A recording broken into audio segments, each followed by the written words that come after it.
polícia, os PMs executaram o ex-secretário de Guarujá e os empresários que são os mandantes. Eles não são mandantes de coisa nenhuma.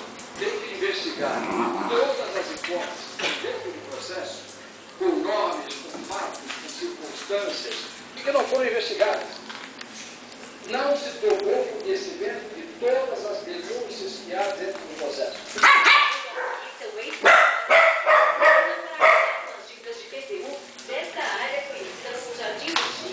Como foi exonerado da prefeitura, não conseguiu cumprir a promessa. O caseiro que morava no Jardim Virgínia também foi morto 1 ano e 4 meses antes da execução do ex-secretário. Quando a polícia descobriu que a arma usada nos 2 assassinatos era a mesma, não teve mais dúvidas sobre o motivo do crime. E agora, a polícia encontrou essa arma.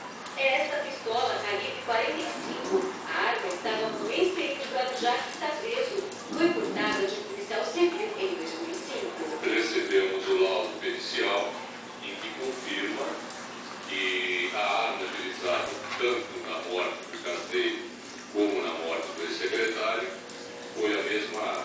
Primeiramente, cumpre fazer um elogio em relação ao trabalho da polícia. O inquérito policial foi muito bem conduzido. Em determinado momento, ele se afunilou. A partir desse momento, a motivação se descortinava, ou seja, havia alguma coisa em relação ao Jardim Virgínia. O Ministério Público pediu a abertura de um novo inquérito.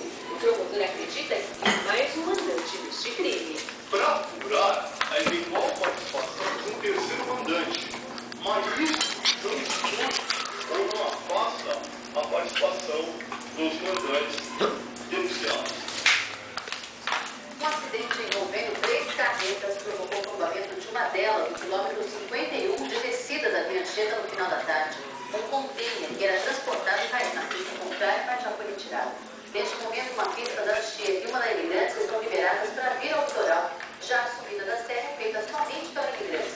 O acidente deixou uma vítima que foi levada para o PS de Cubatão, que não corre risco de morte. Manhã de trânsito complicado na área do Parque